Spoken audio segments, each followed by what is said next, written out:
What's up, everybody? Teague from Battle City Games. I'm super excited to be back today, taking a look at Orcust with the new support that just dropped in Battles of Legend as of today. That new support really brings the deck to the forefront of meta, makes it viable to compete with some of the top decks out there right now, like Malice, Mitsurugi, Ryzeal, really everything the deck could have wanted. And today we're going to be taking a look at a Fiendsmith variant of the deck.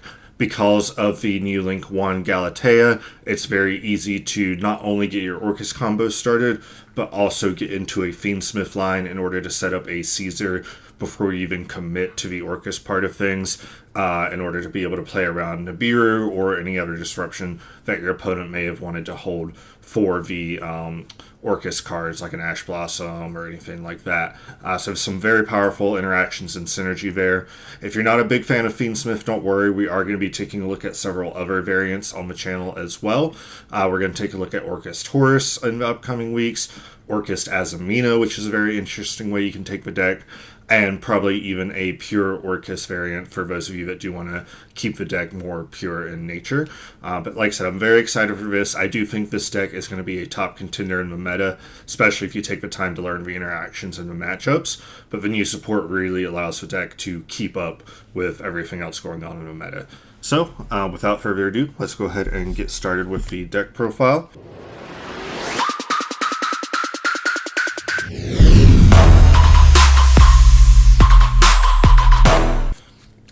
Starting off, of course, it wouldn't be an Orcust deck without triple copies of Girsu the Orcust Mech Knight.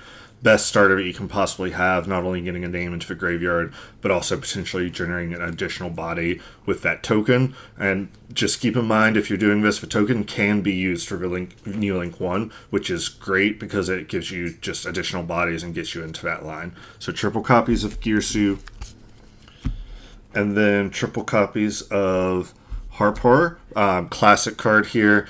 Banishes itself from the graveyard to get any Orcust out of your deck, so whatever you need. Definitely a card you want 3 of. Previously, it could be challenging to get your Harpor into the graveyard natively, but because of the new Link 1, it's easier than ever, and that's what makes the Link 1 so good, is it by itself gets our Orcust cards directly into the graveyard, which is where we want them. After that, we are on triple copies of the brick himself, Symbol Skeleton. This card is kind of a brick because it doesn't get you into your full combo, but importantly, it is an Orcust name, so it does go into your Link 1. Your Link 1 can then search you a World Legacy or a Babel, whatever you may need, so it does get you into combo, and get you into your Fiendsmith line as well in this variant of the deck. And we do want Orcust names. We need Orcust names to get into the Link 1, so that's why we're maximizing on Symbol Skeleton in this variant. And then for a couple 1-ofs, we're going to shoot off one Orcust Nightmare. You don't need more than one of this card. Highly accessible. It is a little bit of a brick in the deck, but definitely integral to the combos. So just one copy there. One copy of World Wand. Very happy to see this card finally get a upgraded rarity with that ultra rare print from Battles of Legend with the stamp down there. Again, kind of a little bit of a brick, but a card that you need in the deck nonetheless. So that's why it's here. And then a new addition, one World Legacy World Crown.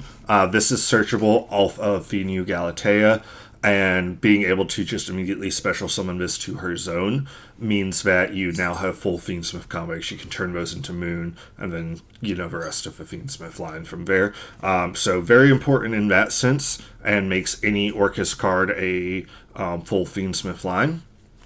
Also, it's not a bad disruption to leave on the board. If you don't go into a Fiendsmith line, if you have another way in, whatever the case may be, its on-field effect, when your opponent activates the effect of a monster that was summoned from the extra deck, it can negate and destroy that effect. So it is another point of interaction if you just leave it on the board. So it's an all-around solid card, and that's why we have it in the deck now that it's accessible and also part of combo.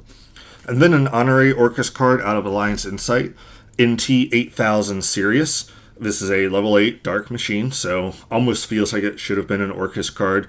It has 2 effects, so if it's sent to the graveyard from anywhere except the field, and you control a Dark Link monster, it can summon itself back, And then it has a once per turn effect, quick effect.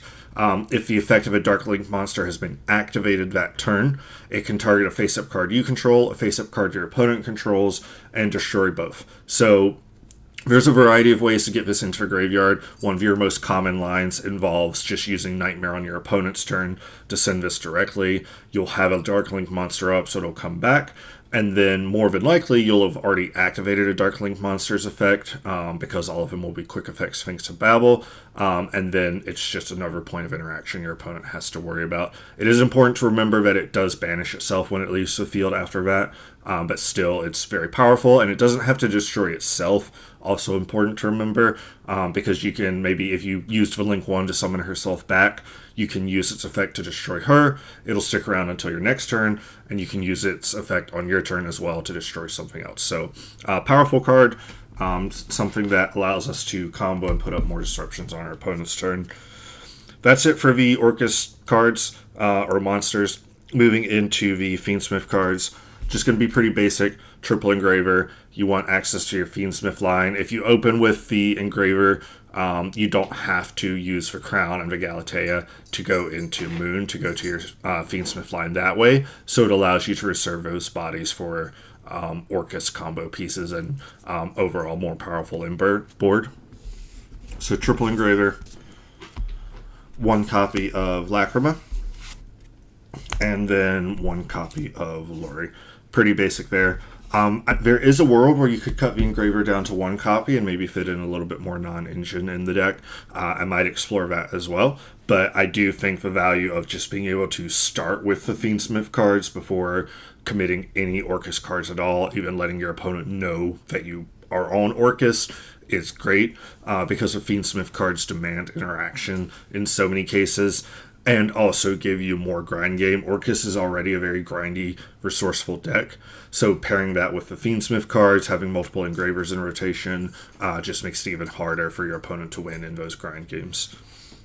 And then moving into the hand traps, surprisingly, we are fitting quite a good number in. For our Mulch armies, we're on Triple Fua. I've said it before in other profiles, I think this is the most versatile in the format right now, with the direction that the format has gone. And then we are on Double Perulia. Not quite as powerful as Fuelos. This will typically get you 1 to 2 draws. Against some decks, it will get you more, especially in the upcoming meta. Expecting a deck like Vanquish Soul to be very powerful after Duelist Advance drops. So Perulia does have matchups where it is very powerful. Ryziel, for example, but not quite as strong as Fua. And then 2 more Mulch armies. We are on Double Meows. This card is still great against decks like Malice, and then also with Orcust coming into the meta, Meows is extremely powerful against Orcust as well, so I think it's not a bad choice to main deck as well. And you do really want to see a Mulch army in your hand going second, which is why we have those 7 copies total. And then moving into the other hand traps, Triple Droll and Lockbird. We want power hand traps. We want cards that are really going to either discourage our opponent from playing, like the Charmies, or prevent them from playing, like Droll and Lockbird. So probably the most powerful and well-rounded hand trap in the format. The only deck this really isn't as effective against is Malice, which it does still hit several cards there. And then actually Orcust, this card really does not do much against most Orcust variants, because you only ever search 1 card to hand in your normal Orcust combo. But overall, very powerful against everything else in the meta. And then other high impact hand traps. We do have Double Nibiru. Again, we just want to punish our opponent with as powerful hand traps as possible, especially if they do commit into the Charmies, maybe make a half board or even a full board. If they don't respect Nibiru, then you can punish them with it and just wipe their whole board at the end of their combo. And I do notice a lot of people just do not respect Nibiru right now. They don't play around it. They just don't think that you're going to have it for whatever reason. So I think it's a very powerful pick, this format. And then double copies of Ash Blossom. She's not quite as powerful right now with the addition of a card like Star Ryzeal to Ryzeal. Ash Blossom no longer prevents your opponent from getting to Ryzeal Cross. She's not great against Malice. She's alright against Mitsurugi, but sometimes you can stop Visagi Search and they just have Ritual anyway. So not quite as powerful as she was, but still a good card overall, and she can stop our opponent from triggering their Charmies against us. So not bad overall. And then the last two hand traps of a sort, we are on double Bystials, one Magnamut, one Druid Swarm. Powerful against Mitsurugi, powerful against Orcust, can be powerful against Malice when used in the right situations, and then just overall solid disruption, and puts a body on board to help you get into something like a Chaos Angel. Since we are on the Fiendsmith package, we can get into Light and Dark Chaos Angel, which is a house in of itself. That's it for the monsters and hand traps. Moving into the spells and starting with the Orcust spells. One Babble, all you ever need. It can recur itself from the graveyard. You can pick it back up with your Link 1 Galatea. As long as this card doesn't get banished, you are perfectly fine. So really your only focus is to prevent it from being destroyed and then banished by something like a White Binder. But just card that gives all of our Orcust for quick effects and really the key that holds the deck together. And then one other Orcust spell, one Orchestrated Return. Since we are playing triple horror, triple symbol skeleton, we have the Orcust Nightmare, so on and so forth. It's not too hard to have this card be live, and just getting that draw 2. Sometimes your opponent will just waste an Ash Blossom on something like this, thinking that maybe you need to dig for cards, and getting a draw 2 and facilitating your Orcust effects in the graveyard is pretty powerful. And then Honorary Orcust card, Foolish Burial. This is just a starter. You can Foolish, send your Harpar, and immediately start comboing. You can Foolish a Symbol Skeleton or a Nightmare if you get cut off from them or need them specifically for some reason. So very versatile in the deck. And then one Fiendsmith track for the Fiendsmith engine. And then our two non-Orcust, non-Fiendsmith spells, are Called by the Grave and Triple Tactics Talent. Called by the Grave is just good disruption, insulates you from hand traps, insulates you from Charmies, and then also is better than Crossout in my opinion because it can have uses going second, again, especially with Orcust coming into the meta. And then Triple Tactics Talent, punish your opponent for trying to interact with you. It is very hard in a lot of cases to hand trap Orcust effectively, so your opponent may hand trap you, you can potentially still keep comboing, and then you can also talents to have a better idea of what their hand looks like and take away their most important piece. And then for the traps, one Orcust Crescendo, obviously a very powerful counter trap, always has been. The fact that it banishes what it negates is also extremely powerful. If you hold this against Malice and banish something like a White Binder after it summoned itself back, just getting it stuck in the banish zone for a little bit can be powerful. Against Mitsurugi, Ryzeal, just getting things instead of into the graveyard, getting them entirely out of rotation can be very powerful. And then the last trap, of course, Fiendsmith Engine, one Fiendsmith in Paradise here. And that wraps up for the main deck. We are on 42 cards. It's okay to go above 40 in an Orcust deck because you do, unfortunately, with the nature of the deck, have several bricks that you would rather not draw. It's definitely not the end of the world to draw them. We do have ways to get them to the graveyard, but it's definitely okay to push that deck count a little bit higher and reduce the odds of drawing multiple bricks together with that. Moving on to the extra deck, starting with the brand new Galatea I, the Orcust Automaton. This card, as you've heard me mention, everything the deck could have wanted. It's a Link 1 that requires a Orcust or a World Legacy monster. One to double check on that second part. And then she has two effects on her. She has a Ignition effect that she can discard a card from your hand to add a Orchestrated Babble or a World Legacy monster from your deck or graveyard to hand. So as you heard me mention in the main deck profile, you can add World Legacy Crown, Special Crown off of its effect, and then link these into Moon in order to get into your Fiendsmith combo. Also, just being able to pick up Babel means that your other Galatea can get you Crescendo, and you'll have Babel and Crescendo at the end of your combo, which is obviously great. And it's every turn you can do this, so if you have Babel up, you can even trigger this on your opponent's turn to pick back up a crown or a wand or something for follow-up. And then her second effect, she can banish another Orcust or World Legacy card from your graveyard to special summon herself out. So even once she's in the graveyard, she can come back out, act as link material for you. It is important to note she cannot be used as Exceed material. Being able to just link one into her and then overlay Dingirsu probably would have been a little bit too powerful. So you do want to remember in your combos to make sure you have something else, like your Link 2 Galatea, to act as that Exceed material for Dingirsu. But extremely powerful card. We're only on one because we do have such an ability to recycle Orcust cards back into our deck, extra deck, thanks to Galatea, thanks to Lin Girsu, the new one, or Lil Girsu. So we don't really need more than one copy. As long as you don't find yourself against a Castor Unicorn, you can always find ways to get her back into rotation, even if she does get banished. And then for the other Link one, Fiendsmith Requiem. Of course, we're playing the Fiendsmith engine. We're going to have one in here. Moving into the Link 2s, double copies of the original Galatea.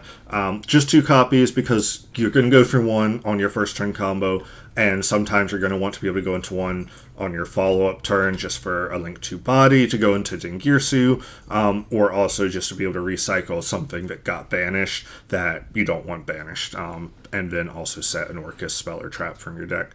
So 2 copies there. Then for the other Link 2s, we have the one Moon for the Fiendsmith line.